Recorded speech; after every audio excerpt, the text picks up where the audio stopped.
Siguro mga mukhang luto na yung sago na. Ready na siguro maya. Dahil ready na yung ating sago, we can put some vanilla and a good amount of sugar. Adjust according to your likings.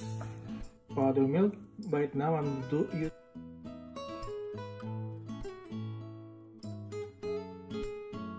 our sago is now ready, and then we're gonna transfer it na sa ating mold.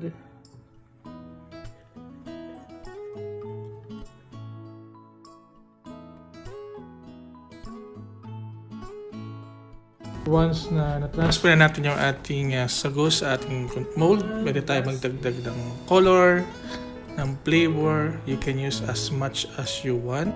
Ito na yung ating nagawa. And we're gonna keep it in the fridge overnight para mag-harden. Ito na yung next day. Kailangan natin ng desiccated coconut.